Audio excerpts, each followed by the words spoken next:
Bonjour à tous. Le cours d'aujourd'hui est intitulé Syndrome épileptique, diagnostic et traitement. Alors avant de regarder cette vidéo, je vous recommande vivement de commencer par la vidéo de la sémiologie des crises d'épilepsie pour bien assimiler ce cours. Les objectifs pédagogiques de ce cours sont les suivants: savoir classer les épilepsies en syndromes, connaître les médicaments efficaces pour chaque syndrome, connaître les médicaments pouvant aggraver certains syndromes épileptiques et savoir conduire un traitement antiépileptique. Pour le plan du cours, on commencera par une petite définition. Ensuite, nous verrons le concept de classification syndromique. Qu'est-ce qu'un syndrome épileptique? Quel est l'intérêt de classer les épilepsies en syndrome? Comment classer une épilepsie? Puis nous passerons à la sémiologie électroclinique des syndromes épileptiques et là, nous verrons successivement les syndromes épileptiques généralisés, les syndromes focaux et les encéphalopathies épileptiques. Nous parlerons ensuite de la stratégie thérapeutique, c'est-à-dire comment conduire un traitement antiépileptique, et nous terminerons par des QCM pour vous aider à assimiler et à mémoriser le cours. L'épilepsie est une affection neurologique chronique définie par la répétition en général spontanée à moyen et long terme de crises épileptiques. Comme je l'ai déjà souligné sur la vidéo de la sémiologie des crises, la crise est un symptôme et l'épilepsie est une maladie chronique caractérisée par la répétition de ce symptôme. Qu'est-ce qu'un syndrome épileptique? Un syndrome épileptique est caractérisé par un ensemble de signes et symptômes habituellement associés, tels que l'âge de début, le type de crise, les facteurs déclenchants, les caractéristiques électroencéphalographiques, la sévérité et le rythme circadien des crises. Quel est l'intérêt de classer les épilepsies en syndrome? Une fois que nous aurons défini un syndrome chez un patient qui présente des crises épileptiques, nous pouvons décider quelles investigations doivent être mises en œuvre, quel type de traitement est nécessaire, quel traitement pourrait aggraver les crises, mais nous pouvons aussi établir un pronostic. Il faut savoir que lors de l'annonce du diagnostic d'épilepsie, les premières questions posées par les parents, c'est est-ce que mon fils ou mon enfant va guérir? Est-ce qu'il va prendre le traitement à vie? Eh bien, pour répondre à ces questions, il faut connaître impérativement le syndrome épileptique auquel vous avez affaire. Comment classer une épilepsie? En 2017, la Ligue internationale contre l'épilepsie a publié une nouvelle classification des épilepsies et syndromes épileptiques comportant 3 niveaux d'approche. Le point de départ de la classification de l'épilepsie est la détermination du type de crise, qui est déterminée selon la nouvelle classification que nous avons vue dans le cours de la sémiologie des crises. Les crises sont classées en crise focale, crise généralisée et crise de point de départ inconnu. Le deuxième niveau est celui du type de l'épilepsie qui comprend les épilepsies focales, les épilepsies généralisées et les épilepsies généralisées et focales combinées. Le diagnostic d'épilepsie généralisée est basé sur la description clinique soutenue par la présence de décharges épileptiformes généralisées à l'EEG. Les personnes atteintes d'épilepsie généralisée peuvent avoir plusieurs types de crises généralisées comme les absences, les crises myocloniques, les crises atoniques, toniques et tonico-cloniques. Les épilepsies focales, quant à elles, comprennent des crises à point de départ uni ou multifocales, ainsi que les crises impliquant un hémisphère. L'EEG montre typiquement des décharges épileptiformes focales. Le groupe d'épilepsie généralisée et focale combinée correspond à des patients qui ont des crises généralisées et focales en même temps. Le diagnostic est fait sur des bases cliniques soutenues par les résultats de l'EEG qui peut montrer des décharges épileptiformes généralisées et focales. Pour certains patients, il n'est pas possible de faire un diagnostic de syndrome épileptique et la classification s'arrête à la détermination du type d'épilepsie.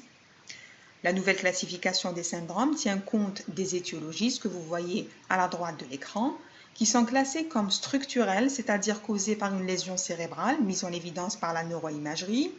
Elles peuvent être génétiques, infectieuses, c'est le cas par exemple de la TBC, tuberculose cérébrale, le VIH, le paludisme cérébral ou encore la toxoplasmose. L'étiologie peut être métabolique, comme par exemple la porphyrie, ou immune, c'est le cas de l'encéphalite à anticorps antirécepteurs NMDA et l'encéphalite à anticorps anti-LGI1. Enfin, l'étiologie peut demeurer inconnue malgré des investigations poussées. La classification se base également sur la présence ou non de comorbidité, ce que vous voyez sur la gauche de l'écran. Il pourra s'agir de difficultés d'apprentissage, de déficience intellectuelle ou retard mental, de troubles du spectre autistique ou de dépression. Il est important de les rechercher et d'en tenir compte lors du choix du traitement. C'est ce qu'on va voir à la fin du cours. Maintenant, nous allons voir certains syndromes épileptiques généralisés. Nous avons en premier lieu l'épilepsie absence de l'enfant qui est d'origine génétique. Il s'agit d'une forme fréquente d'épilepsie de l'enfant, touchant 10 à 17% des enfants d'âge scolaire. Les crises surviennent entre 4 et 10 ans avec un pic entre 5 et 7 ans. L'épilepsie absence de l'enfant touche 4 fois plus de filles que de garçons. Elle se manifeste par des crises d'absence caractérisée par une rupture du contact de début et fin brusque avec fixité du regard, arrêt de l'activité en cours, avec parfois des automatismes tels que les mouvements d'émietter du pain ou le pourléchage. Les crises se répètent plusieurs fois par jour et peuvent durer de 4 à 30 secondes. Elles sont accentuées par la stimulation lumineuse intermittente, par l'hyperpnée, par l'assoupissement, le manque de sommeil ou certains antiépileptiques qu'il faudra impérativement éviter tels que la carbamazépine, le phénobarbital et la phénitoïne. Donc je vous invite à revoir le cours de la sémiologie des crises pour voir la vidéo d'une crise d'absence. Alors à l'EEG, la crise se traduit par une bouffée de pointe-onde généralisée à 3 Hz, de début et de fin brusques sur un rythme de fond bien organisé. Le traitement, 3 molécules ont prouvé leur efficacité. En premier lieu, nous avons l'éthosuximide qui doit être prescrit en première position. Si ça ne marche pas, on peut tenter le valproate, sinon la lamotrigine. Alors pour le pronostic, les crises disparaissent avant l'adolescence dans 84% des cas. Il faut savoir que la réponse rapide au premier traitement est un élément de bon pronostic et dans de rares cas, l'épilepsie absence de l'enfant évolue vers une épilepsie myoclonique juvénile. Donc, est-ce qu'on est en droit de qualifier ce syndrome épileptique de bénin? En fait, malgré la disparition des crises d'absence, un tiers des enfants rencontrent des difficultés d'ordre neuropsychologique. Il s'agit essentiellement de troubles de l'attention, de troubles des fonctions exécutives et de troubles de la mémoire verbale et visuospatiale. Donc, ce syndrome n'est pas aussi bénin qu'il en a l'air. Deuxième syndrome généralisé, c'est l'épilepsie absence de l'adolescent qui est aussi d'origine génétique. Les crises d'absence débutent à la puberté, entre 7 et 17 ans. Elles sont moins fréquentes que chez l'enfant, mais cette fois-ci, il s'y associe des crises tonico-cloniques généralisées qui surviennent le matin au réveil et qui peuvent précéder les absences de quelques mois ou années. Des myoclonies peuvent aussi se voir. Ça, c'est la différence entre l'épilepsie absence de l'enfant et de l'adolescent. Chez l'enfant, on ne voit que les crises d'absence. Chez les adolescents, il y a association d'absence, de crise tonico-clonique généralisée et parfois de myoclonie. Les absences, dans ce cas, sont majorées par la fatigue, la privation du sommeil et par certains antiépileptiques, toujours carbamazépine, phénobarbital, phénitoïne. L'EEG met en évidence des bouffées de pointe-onde généralisées sur un rythme de fond normal. Et pour le traitement, l'éthosuximide est le traitement de choix, comme pour l'enfant. Le valproate a également prouvé son efficacité et la lamotrigine reste une option thérapeutique. Ensuite, nous avons le syndrome de Givens ou absence avec myoclonie palpébrale. Il débute chez l'enfant vers 6-8 ans et consiste en une triade caractéristique associant des myoclonies des paupières avec ou sans absence, des crises et anomalies EEG induites par la fermeture des yeux et une photosensibilité, c'est-à-dire que les crises sont déclenchées par la stimulation lumineuse. Les myoclonies palpébrales représentent l'élément caractéristique de ce syndrome. Elles consistent en des secousses marquées des paupières, souvent associées à une élévation des globes oculaires, voire de la tête, avec ou sans absence. Là aussi, vous pouvez voir la vidéo d'une crise d'absence avec myoclonie palpébrale sur le cours précédent. Les crises sont brèves, elles durent 3 à 6 secondes et surviennent essentiellement à la fermeture des yeux. Et les crises tonico-cloniques généralisées sont rares. L'EEG met en évidence des bouffées de polypointe-onde généralisées, amples à la fermeture des yeux. Le pronostic est inconstamment favorable et le traitement se base sur le valproate ou le levétiracétam. Passons maintenant à l'épilepsie myoclonique juvénile, qui est un syndrome très fréquent. Les crises débutent entre 6 et 26 ans par des secousses myocloniques bilatérales, symétriques, survenant peu après le réveil, parfois associées à des absences et des crises tonico-cloniques généralisées. Les crises sont très photosensibles cliniquement et électriquement. C'est une épilepsie génétique. Elle est très pharmacosensible, pouvant répondre à de très faibles doses d'antiépileptiques, mais le hic, c'est qu'elles sont pharmacodépendantes. Ce type de syndrome est pharmacodépendant. Autrement dit, même si le patient ne fait pas de crise pendant 5 ou 10 ans, il ne faut jamais arrêter le traitement. Les antiépileptiques pouvant aggraver les crises sont la carbamazépine et la lamotrigine, donc il faudra les éviter. Le EEG montre un tracé avec des décharges généralisées de polypointe-ondes. Pour le traitement, le valproate a longtemps été considéré comme la seule option thérapeutique et depuis 2016, 2 autres molécules ont prouvé leur efficacité, à savoir le levetiracetam et le zonisamide. Ensuite, nous avons l'épilepsie à crise généralisée tonico-clonique prédominante, qui est aussi un syndrome génétique, qui débute entre 5 et 26 ans. Les filles sont plus souvent atteintes que les garçons. Elles se caractérisent par des crises tonico-cloniques généralisées du réveil, parfois des absences et des myoclonies, mais c'est les crises tonico-cloniques généralisées du réveil qui priment. Elles sont déclenchées par la privation du sommeil ou la prise d'alcool et aggravées par la carbamazépine et l'oxcarbazépine. On note souvent une notion de cas similaire dans la famille et l'EEG montre des bouffées de pointe-ondes généralisées pendant le sommeil ou peu après le réveil. Pour le traitement, les experts recommandent actuellement 3 molécules pour le traitement de première intention, en l'occurrence la lamotrigine, le levetiracetam ou le valproate. Nous en avons terminé avec les syndromes épileptiques généralisés. Nous passons maintenant aux syndromes épileptiques focaux. Alors, l'épilepsie bénigne avec pointe centrotemporale ou épilepsie à paroxysme rolandique, c'est une épilepsie fréquente d'origine génétique. L'anomalie responsable a été identifiée sur le gène GRIN2A. Elle débute entre 2 et 13 ans avec un pic à 7-8 ans chez un enfant sans antécédents personnels neurologiques.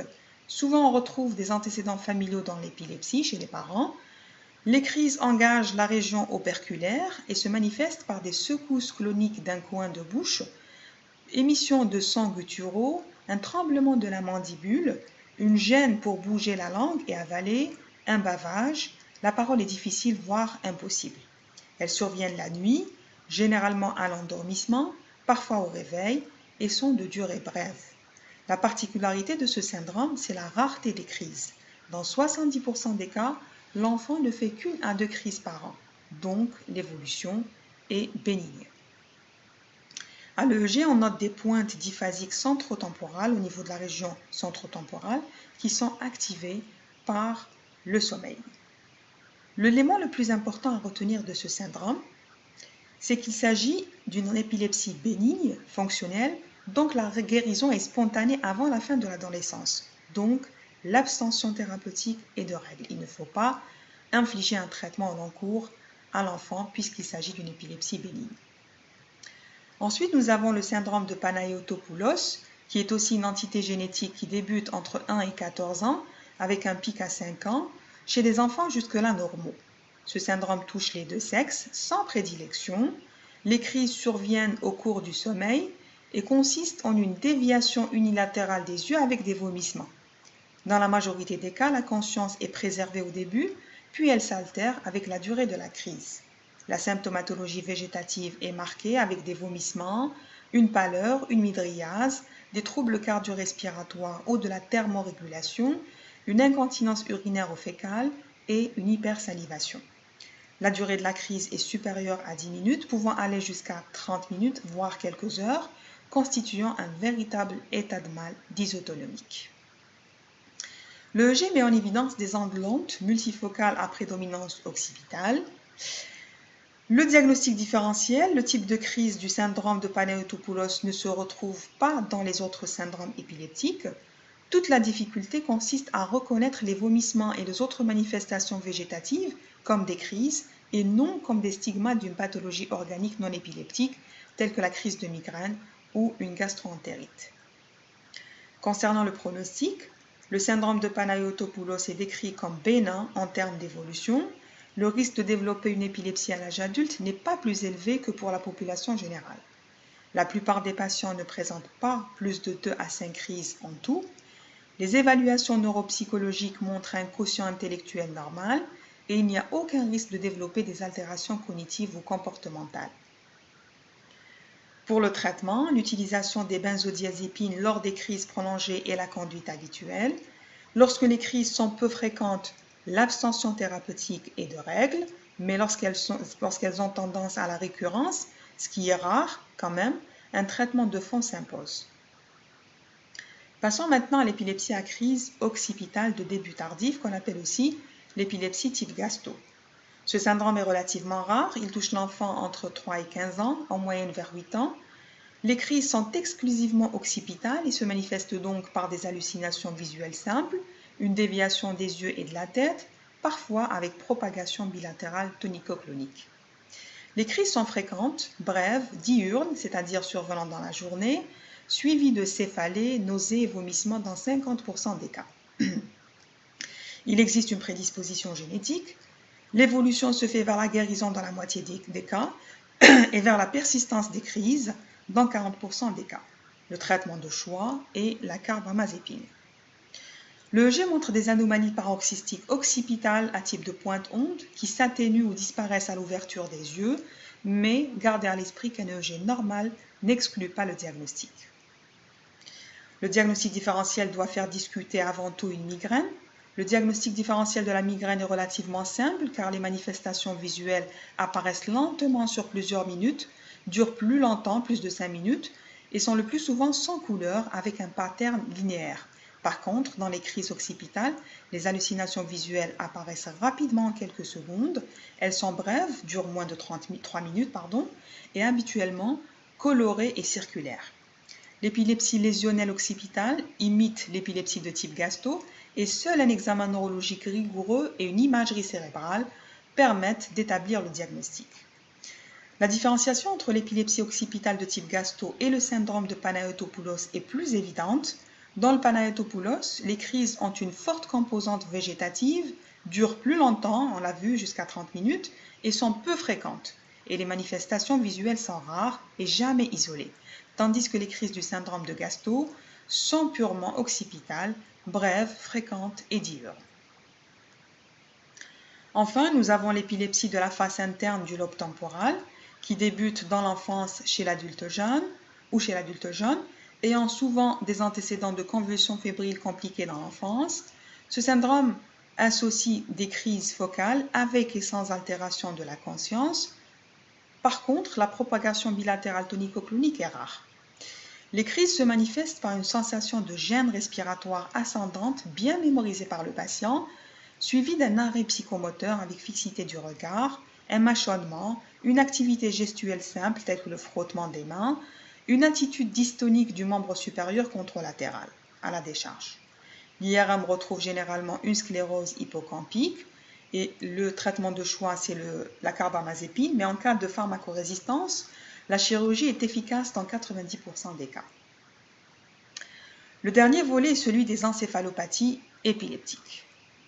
Nous avons en premier lieu le syndrome de West qui débute entre 3 et 6 mois par une triade caractéristique, à savoir des spasmes en flexion, dont vous pouvez regarder la vidéo sur le cours précédent, un arrêt du développement psychomoteur et une hypsarythmie à l'EEG, c'est-à-dire une désorganisation totale du tracé avec des ondes lentes diffuses et asynchrones.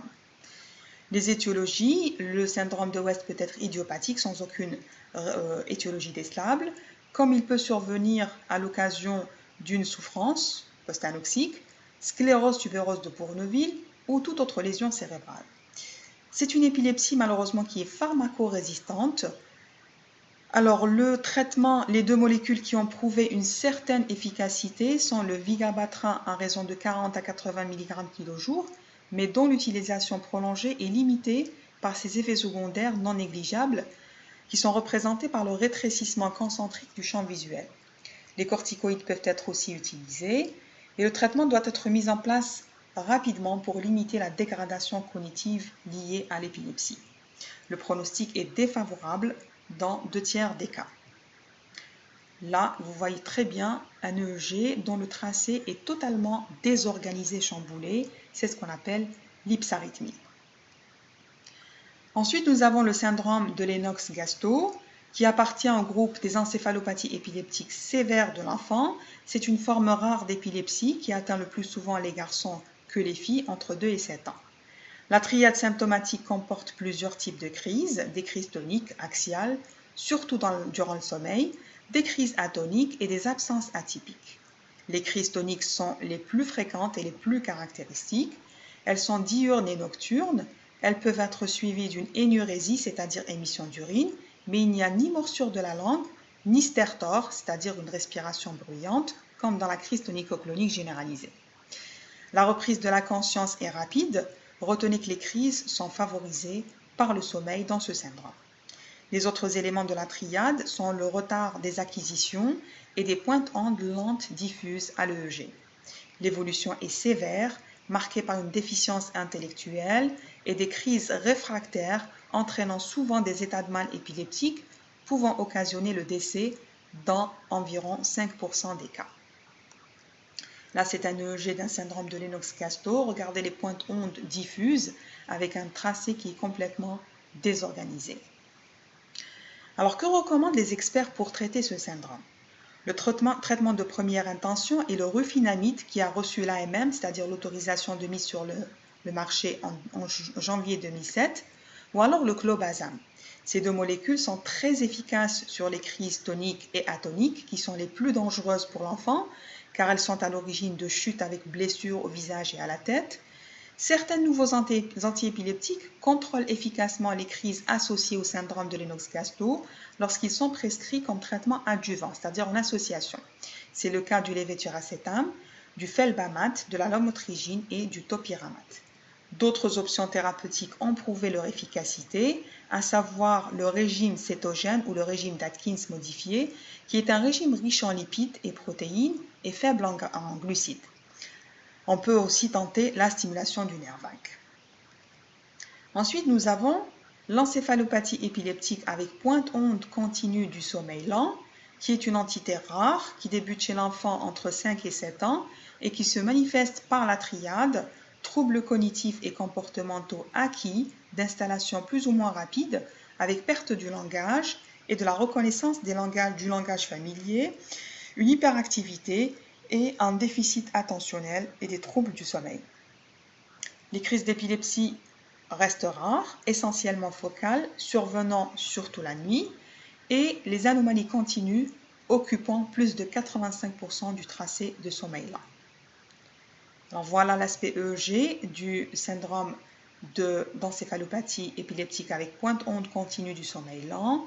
Nous avons des pointes-ondes de grande amplitude, bilatérales, synchrones, c'est-à-dire en même temps, elles sont continues ou subcontinues sur au moins 85% du tracé de sommeil lent, mais ce tracé doit être répété et on doit retrouver le même aspect sur plusieurs enregistrements. Alors, il s'agit d'une urgence médicale qui doit être prise en charge en milieu spécialisé. Cette forme d'épilepsie peut être particulièrement résistante aux antiépileptiques. L'hydrocortisone est efficace à la dose de 10 mg kg pendant 1 mois et demi, avec dégression progressive des doses sur plusieurs mois. De fortes doses de benzodiazépine sont aussi utiles. Certains antiépileptiques aggravent la symptomatologie, il faudra les éviter. Il s'agit en l'occurrence du phénobarbital, du valproate, la carbamazépine, l'oxcarbazépine, la lamotrigine et le vigabatrin.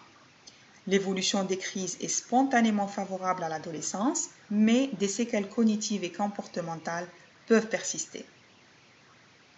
Enfin, nous avons les encéphalopathies myocloniques progressives, dont les deux formes les plus fréquentes au Maghreb sont la maladie d'Envricht-Lemborg et la maladie de Lafora. Pour la maladie d'Envricht-Lemborg, c'est la forme la plus pure et la moins sévère d'épilepsie myoclonique progressive, sans déficit cognitif progressif, l'évolution se faisant vers une stabilisation des symptômes à l'âge adulte, avec un degré variable de handicap qui est lié avant tout au syndrome myoclonique. Il s'agit d'une maladie à transmission autosomique récessive dont les premières manifestations surviennent entre l'âge de 8 et 15 ans. On a des crises tonico-cloniques généralisées rapidement associées à un myoclonus d'action, c'est-à-dire des myoclonies qui surviennent à l'action. C'est des myoclonies qui sont massives et fragmentaires et photosensibles, c'est-à-dire qu'elles sont déclenchées par la stimulation lumineuse, et elles s'accompagnent souvent d'une ataxie, c'est-à-dire des troubles de l'équilibre et de la coordination. La maladie d'Umbricht-Lenborg est particulièrement fréquente dans certains isolats tels que la Finlande et l'île de la Réunion et dans certains contextes de consanguinité comme le Maghreb. Elle est liée à un déficit fonctionnel en cystatine B ou stéphine qui est codé par le gène EPM1 localisé en 21q23. Le diagnostic de maladie d'Umbricht-Lenborg repose sur la prise en compte des antécédents familiaux, la présence de cas similaires dans la famille, de l'âge, du contexte ethnique, du caractère typique des symptômes et de l'absence de détérioration cognitive et de déficit sensoriel, chose qu'on voit plutôt dans la maladie de la Fora. La biologie moléculaire confirme aisément le diagnostic dans la plupart des cas. Le traitement reste symptomatique, c'est-à-dire qu'il repose sur les antiépileptiques qui marchent bien sur les myoclonies. C'est le cas d'ailleurs du valproate et du levetiracetam. Dernier type, c'est la maladie de la Fora. C'est une forme fréquente et particulièrement grave d'épilepsie myoclonique progressive. La prévalence est variable, elle est ubiquitaire, mais plus fréquente dans certains isolats et dans certains contextes de consanguinité. Ces premières manifestations surviennent à l'adolescence. Il s'agit de crises généralisées tonico-cloniques ou clonotonico-cloniques, un myoclonus d'action et de repos, mais aussi de crise focale occipitale avec amorose transitoire. Amorose, c'est la cécité ou la perte de la vue qui est transitoire dans ce cas-là. L'évolution est dominée par une détérioration cognitive majeure et rapide, chose qu'on ne voit pas dans la maladie d'Umbricht-Lenborg, dont les premiers symptômes peuvent précéder les troubles moteurs et par l'intensité des myoclonies. Les myoclonies sont très invalidantes. La maladie de la Fora est une maladie à transmission autosomique récessive. L'anomalie génétique a été identifiée sur le chromosome 6. Le diagnostic de la maladie de la Fora repose sur la prise en compte des antécédents familiaux, de l'âge, du caractère typique des symptômes, de la rapidité surtout de la détérioration cognitive et un aspect très évocateur à l'EEG. Il est confirmé aisément par l'analyse d'une biopsie de peau prélevée au creux axillaire qui va mettre en évidence les corps de la Fora qui sont des polyglucosants dans les cellules des canaux excréteurs des glandes sudoripares. Le traitement de la maladie de la Fora par antiépileptique et antimyoclonique est encore purement symptomatique. Les médicaments potentiellement aggravant les myoclonies doivent être évités. On les a vus précédemment. Un accompagnement psychologique et social est d'une importance primordiale dans la maladie de la Fora. Le décès survient généralement 4 à 10 ans après les premiers symptômes dans les formes typiques. Maintenant, passons à la stratégie thérapeutique. Il faut savoir qu'il y a des critères de choix des médicaments antiépileptiques. Nous avons en premier lieu le spectre d'efficacité et donc on va privilégier des molécules connues pour leur efficacité dans tel ou tel syndrome, comme on vient de le voir, mais c'est surtout qu'on doit éviter les molécules connues pour leur effet aggravant. L'âge est aussi un facteur à prendre en considération. En effet, chez le sujet âgé, on va privilégier le levetiracetam et éviter le phénobarbital et la prégabaline, car ces deux molécules ont des effets sédatifs. Troisième critère de choix, c'est le sexe. Chez la jeune femme en âge de procréer, il faudra éviter impérativement le valproate en raison de ses effets tératogènes connus et privilégier plutôt le levetiracetam et la lamotrigine. Le poids du patient doit être aussi pris en considération. En cas de surpoids, on privilégiera le topiramate. Chez les patients épileptiques qui prennent d'autres traitements pour l'HTA ou le diabète par exemple, il faudra faire attention aux interactions médicamenteuses et donc privilégier les médicaments à monoprise à libération prolongée tels que la lamotrigine.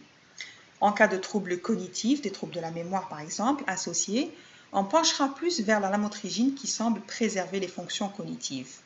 Chez un patient aux comorbidités psychiatriques, il faudra éviter le topiramate et le levetiracetam car ils peuvent aggraver les troubles psychiques avec accentuation d'une dépression ou carrément des idées suicidaires avec passage à l'acte. Dans ce cas, on fera en sorte de privilégier le valproate, la carbamazépine ou la lamotrigine qui sont des thymorégulateurs, c'est-à-dire ils régulent l'humeur. Et bien sûr, il faudra tenir compte du niveau socio-économique de votre patient et éviter de lui prescrire un médicament cher et inaccessible, surtout s'il n'a pas la possibilité de bénéficier de la gratuité des soins. Une fois que vous aurez choisi la molécule à prescrire, comment allez-vous conduire le traitement et comment allez-vous procéder? Alors, la première des choses, c'est d'informer le patient sur la nature de sa maladie. Il faut bien préciser qu'il s'agit d'une maladie chronique et donc qu'il faudra prendre le traitement pendant plusieurs années. Et le fait de ne pas faire de crise ne lui permet pas d'arrêter de son propre gré le traitement. Il faut l'informer sur l'hygiène de vie, sur le fait qu'il faut éviter les écrans de télévision, le smartphone, sur le fait de respecter le cycle du sommeil, éviter l'alcool et les drogues. Et puis, il faudra l'informer sur les effets secondaires du traitement que vous aurez choisi. Comme ça, il sera préparé et il ne va pas abandonner le traitement. Alors, une fois que vous avez décidé de traiter, il faudra privilégier la monothérapie. On commence toujours par un seul traitement. Les doses sont en fonction de l'âge et du poids. On introduit le traitement progressivement et on augmente par palier de 2 semaines. En cas d'échec d'une monothérapie, c'est-à-dire en cas de persistance des crises malgré une dose maximale efficace et bien tolérée, on commence par faire un dosage plasmatique pour vérifier l'observance du traitement, pour voir si le patient prend correctement son traitement ou pas. Si le taux sérique est optimal, on changera de monothérapie. Si ça ne marche toujours pas et que le patient continue à faire des crises, on tentera la bithérapie, c'est-à-dire une association de 2 antiépileptiques. Quand on prescrit un traitement antiépileptique, il faudra instaurer une surveillance rigoureuse, biologique, à la recherche d'effets indésirables du traitement. On demandera donc une formule, FNS, un bilan hépatique, un bilan d'hémostase, une TSH et un dosage de la vitamine D, de façon régulière, à 15 jours, ensuite à 1 mois, ensuite tous les 6 mois. On pourra aussi apprécier l'efficacité du traitement par des contrôles EEG, mais là, il ne faudra pas non plus rapprocher les contrôles, ça va de 1 à 2 ans. Si le patient ne fait pas de crise pendant 2 ans, on pourra tenter de diminuer, mais très progressivement le traitement, puis l'arrêter, sauf pour l'épilepsie myoclonique juvénile. On n'arrête jamais le traitement pour l'EMJ. En cas de pharmacorésistance, c'est-à-dire résistance à au moins 2 antiépileptiques bien conduits, il faut faire une réévaluation du diagnostic en centre spécialisé afin de proposer un éventuel traitement chirurgical. Alors, pour vous aider à assimiler ce cours, je vous propose quelques QCM. Première question, le syndrome d'épilepsie absence de l'enfant est caractérisé par un début à l'âge de 12 ans, mauvaise réponse, ça commence chez l'enfant à partir de 5 ans. Une association d'absence et de crise tonico-clonique généralisée, encore une mauvaise réponse. Cette association se voit dans l'épilepsie absence de l'adolescent. Une majoration des absences par l'hyperpnée, oui, c'est une bonne réponse. Une évolution vers l'aggravation des crises, mauvaise réponse. Des troubles de la concentration, oui, donc les bonnes réponses sont C et E. Deuxième question, le traitement de l'épilepsie absence de l'enfant repose sur certaines molécules, lesquelles? Première réponse, valproate, oui. La carbamazépine, non, c'est un médicament qui aggrave les absences. La lamotrigine, oui. Le phénobarbital, non, c'est encore un médicament qui aggrave les absences.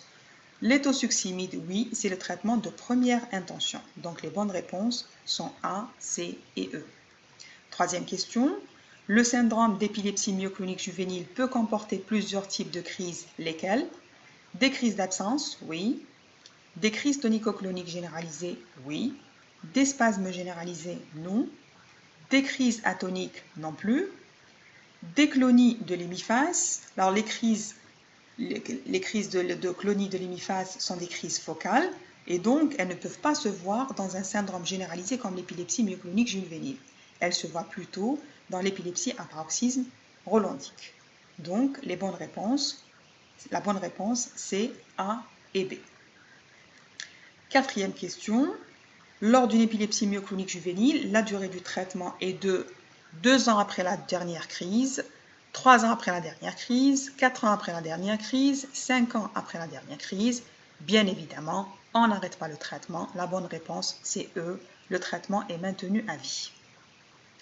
Cinquième question, et la dernière. Le choix du traitement antiépileptique de n'importe quel syndrome dépend de certains critères, lesquels?